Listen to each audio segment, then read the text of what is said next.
My name is Catherine Miller. I am 43 years old, living with my husband David and my mother-in-law Eleanor in a 3-bedroom house in the northern suburbs of Atlanta. The area is fairly quiet, about a 30-minute drive from downtown, convenient for commuting but still private enough. I could have enjoyed this peaceful life if things hadn't slowly veered off course. I met David through a mutual friend at a small party in Nashville. He had been divorced for a year and was raising his son, Lucas, on his own. David is 7 years older than me, a former mid-level manager at a construction firm, and he had that grounded, steady energy that made me feel safe. We were together for 2 years before getting married. When I told him I couldn't have children due to complications from an ovarian surgery I'd had when I was younger, he just held me close and said, "I didn't marry you to have kids. I married you because I want you by my side." I believed those words like they were a vow that would never change. After we got married, David suggested we move in with his mother so we could support each other. Lucas was 9 at the time, and I was still working full-time at a downtown pharmacy. Eleanor, my mother-in-law, was an elegant woman, always well-dressed, soft-spoken. The first day I met her, she smiled gently and said, "If you love David, then I'll love you." That one sentence made me believe I could belong in this family. We moved in, and to balance work and home, I switched from full-time to part-time. David said he would handle all the household expenses and I only needed to help around the house and take time for myself. I felt a little sad leaving behind a stable job, but I thought it was a necessary sacrifice for a happy marriage. At first things went smoothly. I cleaned, made dinner, and Eleanor handled school drop-offs and pickups for Lucas. But I quickly noticed that I was usually the only one at the dinner table. David came home late. Eleanor and Lucas ate early and went to their rooms. Gradually, I started to feel like a stranger in the home I was working so hard to care for. Lucas barely spoke to me, even though I always asked how his day went, baked treats for him after school, or tried to join him in watching sports. He kept his distance. He wouldn't even look me in the eye. I thought maybe it was just a phase, but later I realized someone had been planting bitter thoughts in his mind. One afternoon I overheard Eleanor whispering to Lucas in the kitchen, thinking I had left the house. "Just remember, sweetheart, no one can ever replace your real mother. Don't let anyone make you forget that." I froze. My heart clenched. I never wanted to replace anyone. I just wanted to be accepted as part of the family. But to her, I was always on the outside. I didn't say anything. I just gave a strained smile, washed another plate, and quietly went upstairs, trying to forget the words that had cut so deep. The days that followed grew heavier. Eleanor began to interfere in everything I did, from how I folded towels to how I seasoned soup. Always with a sweet tone but sharp implications. "A woman your age should know how to keep a kitchen warm, Catherine. Not everyone gets the chance to care for a family like this." I knew what she meant. I couldn't have children, and in her eyes that meant I didn't measure up to being a real mother. I tried to be patient, hoping things would improve with time, but I was wrong. The cracks kept widening, creeping into every corner of my life, and I could feel a storm building. Lucas moved out the day after his high school graduation, just as he turned 18. No farewell dinner, no thank you for the meals I'd made for him over the past 8 years, just a scribbled note on the kitchen table. "I'm moving in with a friend. Don't come looking for me." I stared at the rushed handwriting, fingers trembling, but not a single tear fell. Maybe because I'd already cried them all, just never where anyone could see. After Lucas left, everything in the house shifted. Eleanor stopped cooking, stopped gardening, didn't even clean her own room anymore. Every chore, from laundry to scrubbing toilets, landed on me. And she became even more nitpicky. "Catherine, what did you use to mop the floor? It's so sticky. Never seen it like this before. Why are you hanging laundry here?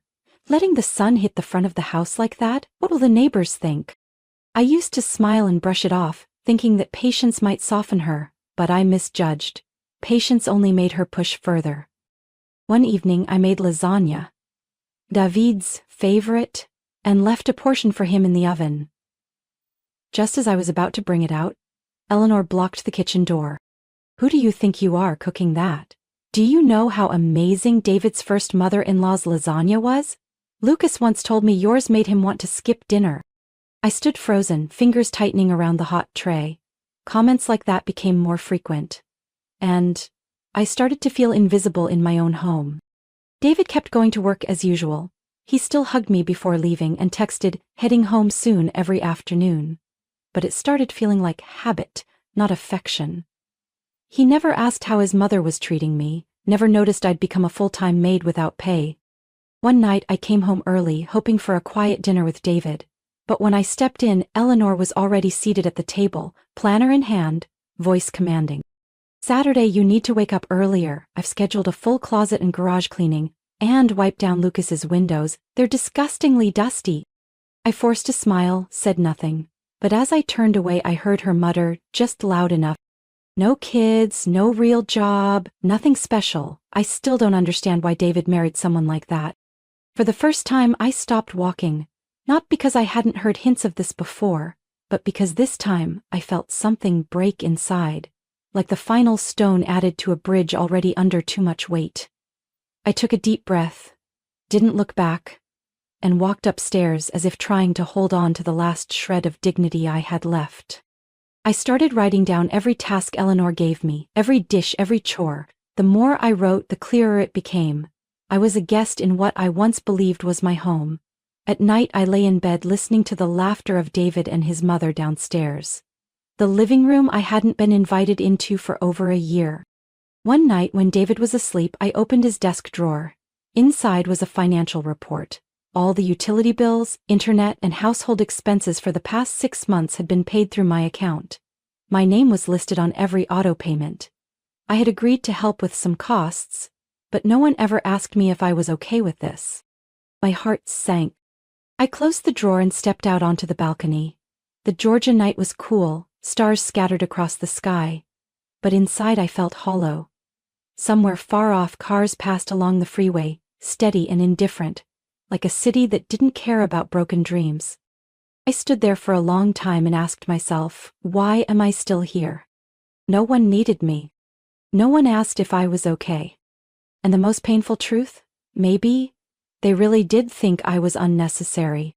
I had just set down a bag of groceries in the kitchen when I heard Eleanor's voice chirping from the living room, bright, joyful, as if she'd just received the greatest gift in the world.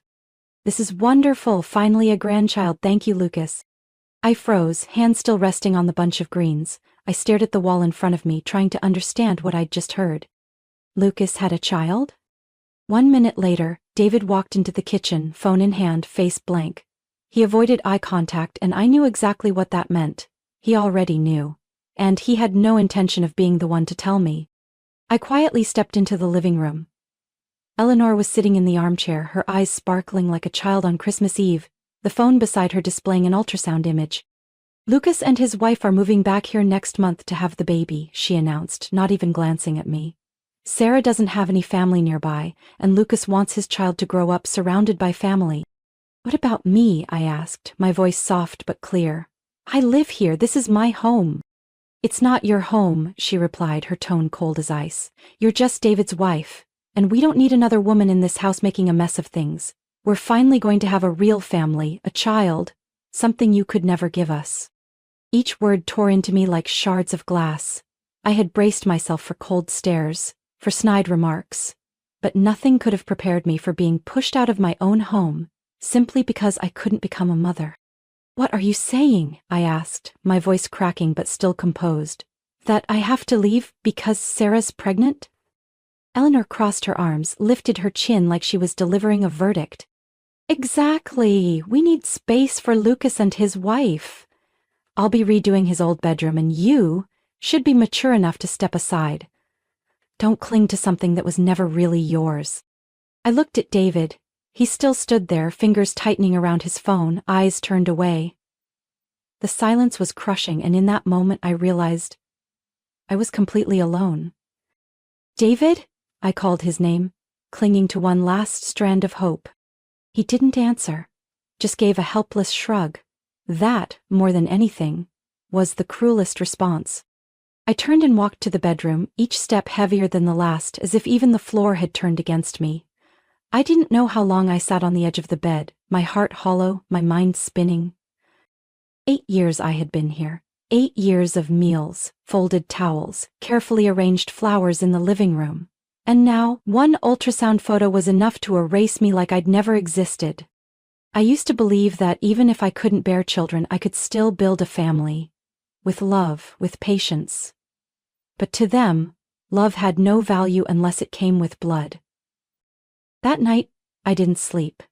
I listened as Eleanor called relatives, bragging that she was finally going to be a real grandma. Every time she said real, it felt like a vice squeezing my chest. And me? What was I? Just a placeholder until the real story began? I stepped out onto the balcony. The night wind brushed my cheek, but it wasn't as cold as her words when I passed her room the next morning. Good thing you never left anything of value here. Won't be missed when you go. I didn't reply. I had no words left, but deep inside, something stirred. Not sadness. Awakening. I left the house that Saturday morning, exactly 3 days after Eleanor's verbal sentence. It was still dark, mist curling over the street, but my mind had never been clearer. I didn't cry, didn't shake, didn't look back. I just picked up my phone, called a moving company, and scheduled a pickup for that afternoon. Eleanor's words kept replaying in my head like a broken record. Won't be missed when you go. Fine, then I'd go. I started packing everything that belonged to me. The armchair in the office, the silverware I bought for our first Christmas here, the bedding I picked to match my favorite colors. One item at a time, I boxed up each faded memory. David wasn't home. He said he was out of town for work, but took no luggage. That alone raised more than one question. In the afternoon, the movers arrived. I handed them a list of items to take. They worked quickly, didn't ask questions. I just stood by, clutching my folder of personal documents, feeling empty. When the last box was loaded, I turned to look at the house one final time. Everything I had tried to build here was now just space. Eleanor stood frozen in the hallway, shock on her face. You're taking everything? I nodded lightly. Just what I bought. I figured you'd appreciate the extra room for Lucas and Sarah. She opened her mouth to speak, but I didn't wait. I placed the house keys on the kitchen counter, walked out the door, and didn't look back. A strange sense of relief washed over me. That evening, I stopped at a small bar near the temporary apartment I'd rented. It was the same place David and I used to frequent in our early days, though we hadn't been there in over 4 years. I sat at the bar, ordered a cold apple juice, and waited. I didn't know why I came. Just a feeling I couldn't shake. A young waitress approached, her eyes narrowing as she studied me. You're Catherine, right? David's wife? I nodded, a bit surprised. I remember seeing you two here before. Lately he's been coming in a lot, but not alone. I kept a calm expression, but my fingers tightened around the glass, icy and trembling. The waitress leaned in slightly, her voice lower. The woman he's been with, she's a little older than me. Tall, dark blonde hair. I think she works in insurance or something.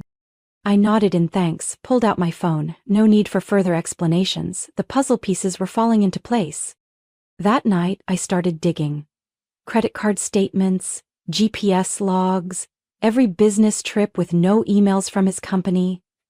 I created a new folder on my computer and named it The Truth. 3 days later, I had what I needed. Screenshots of hotel transactions, messages with an unsaved number, and even surveillance images from the bar of David walking in with the mystery woman, sent by the same waitress. Looking at it all, I didn't feel heartbroken anymore. I felt something stronger, like a wave crashing after years of being still. It wasn't just betrayal that fueled me. It was the realization that I had let others sideline me in my own life. I sent David a one-line email. We need to talk. Meet me at the house Thursday night. Alone. That Thursday night I sat in my temporary apartment, heart steady like the ocean before a storm. I wasn't afraid anymore. I'd spent enough time living for others. Now, I was ready to reclaim my voice. If this was the game they thought I'd quietly bow out of, they were dead wrong. I arrived at the old house at 7 p.m. sharp. The place I once called home now felt unfamiliar, colder than ever. The porch light cast a pale glow on the pavement, and chatter echoed from inside. I knocked 3 times, then pushed the door open. No one stood up to greet me. David sat on the sofa, beside him Lucas and Sarah. The daughter-in-law Eleanor had always dreamed of. Eleanor herself sat neatly in her usual chair, her eyes already brimming with disdain. I walked straight into the middle of the room, no greetings, no preamble. We need to clear a few things up. No one said a word. Only the ceiling fan creaked, ticking away the tension. I pulled out a stack of documents and placed them on the glass table. Their eyes followed the motion, uncertainty flickering. These are all the rent, utilities, internet, and maintenance bills from the past 12 months. Every single one is in my name, and let me remind you, the rent on this house is $4,200 a month. The person paying that wasn't David. It was me. David flinched, Sarah's jaw dropped, and Eleanor squinted like, trying to process what I just said. "You've got to be kidding," Lucas said first, half laughing, half annoyed. I turned to him, meeting his gaze. "No, I'm not. I'm a licensed pharmacist, working for a premium chain. My income more than covers this house, especially since David's been earning only a third of his former salary for the past 3 years." David opened his mouth, likely to protest, but I cut in. "No need to deny it. I have last month's pay stub, and if necessary I'll show tax records too." The room fell silent. Eleanor stood abruptly. "So what? Money is shared. David is your husband." I looked at her, calm but firm. "The joint account? That's me transferring money in every month. David sends his share to you." Sarah glanced nervously at Lucas, whispering something, but I didn't care. I turned to Lucas.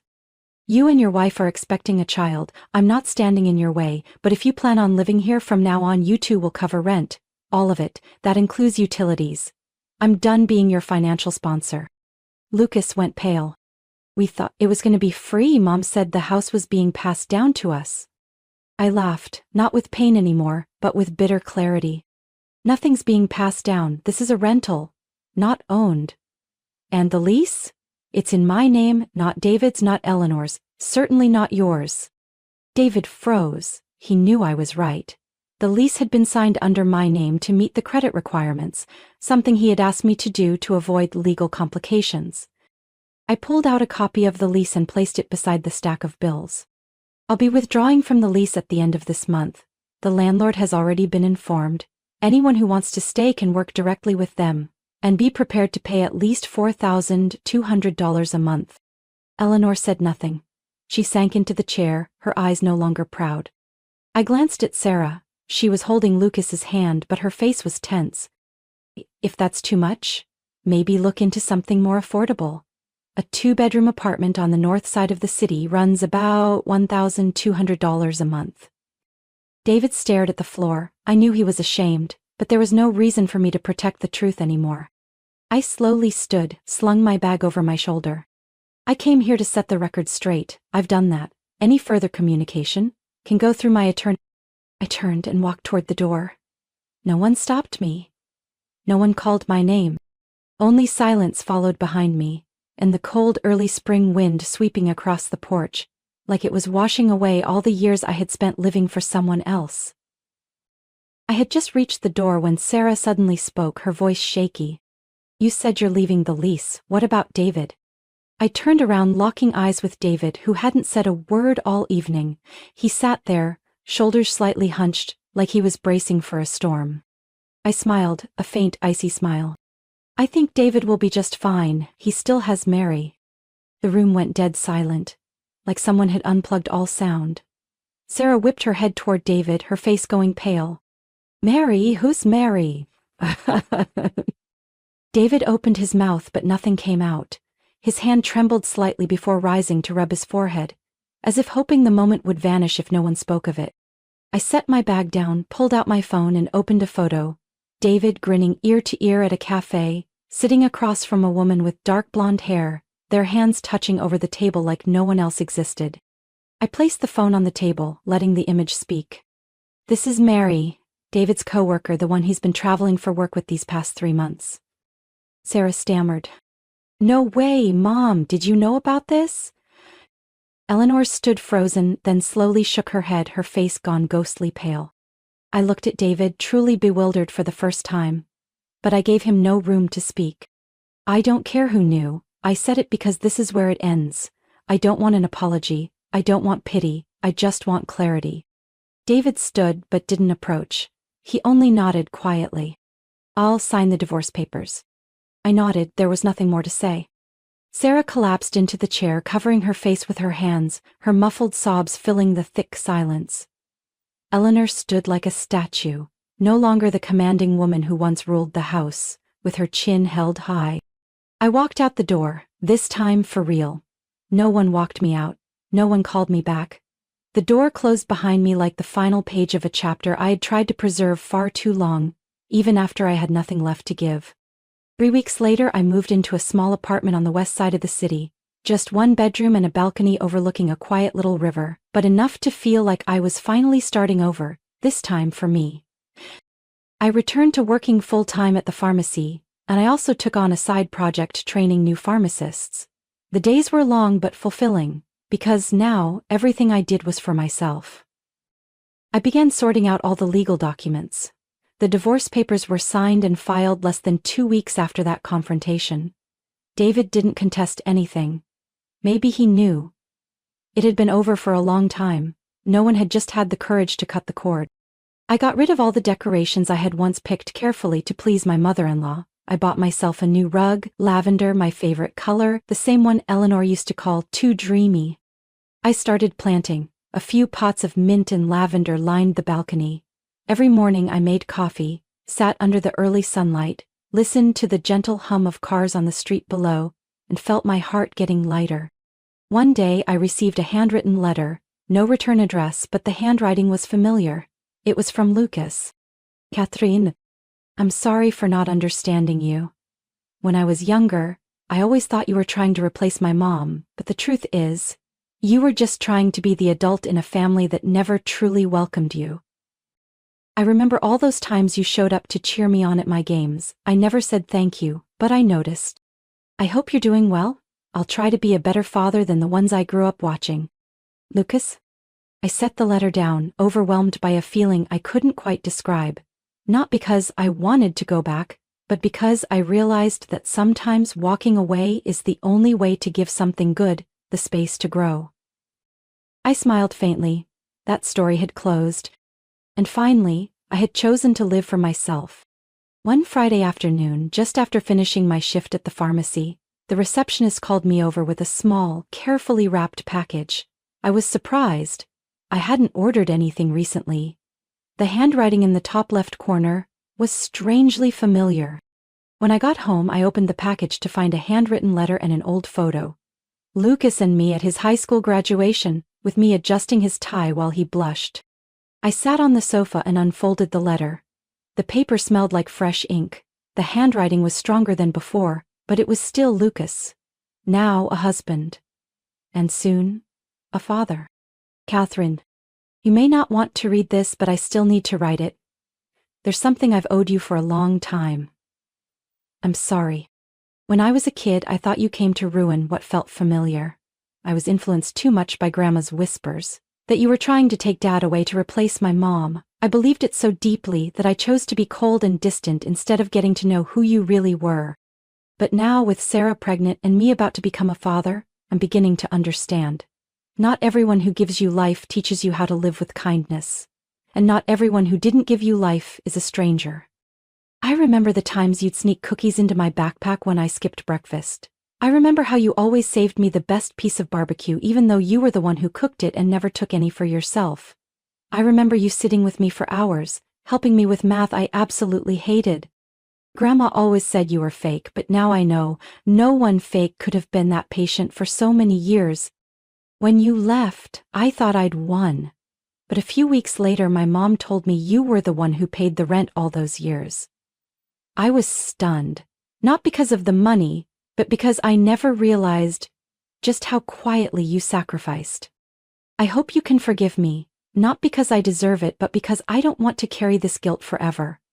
I hope that one day when my child grows up, I can teach them to be thankful for good people, even if those people don't share our blood. I know you've started over. I sincerely hope you're happy, Catherine. Lucas. I sat there for a long time after reading it. A wave of emotion rose in my chest. Not weakness, but the release of something I thought I'd never feel. Recognition. Lucas wasn't that cold boy anymore. He had grown up. And finally, he saw all the little things I'd quietly done for him, not to be repaid, but because I had genuinely wanted to be part of that family. But the most powerful part wasn't the apology. It was the fact that I no longer lived inside that apology. I didn't write back. I believed Lucas didn't need a reply to know I had forgiven him, because once I too needed that kind of forgiveness. From myself. Since leaving that house, I've learned how to live by my own rhythm. I eat breakfast slowly, read books every night before bed. I've started writing down my experiences, not to dwell on the pain, but to remind myself. I made it through. I rose up from a life that once threatened to drown me. I used to think happiness meant a house full of laughter, a complete family, a perfect ending. But now I understand. Sometimes, happiness is simply no longer needing to prove your worth to anyone. It's breathing deeply, without wearing labels that were never meant for you. One afternoon, as sunlight poured over the balcony, I looked at the blooming lavender pots and smiled. Life isn't perfect, but it's mine. And after all the loss, betrayal, and awakening, I've finally found myself again. Catherine's story is a powerful reminder that misplaced sacrifice often leads to being taken for granted. No matter how kind or patient she was, it wasn't until she stood up and walked away that she was finally seen. In real life, many people find themselves stuck in toxic families or relationships. Sometimes, choosing to walk away isn't selfish. It's the first step to reclaiming your worth, peace, and the life you truly deserve. What do you think about Catherine's choice? Would you have done the same if you were in her shoes? Share your thoughts in the comments. And don't forget to follow the channel for more powerful and emotional family stories.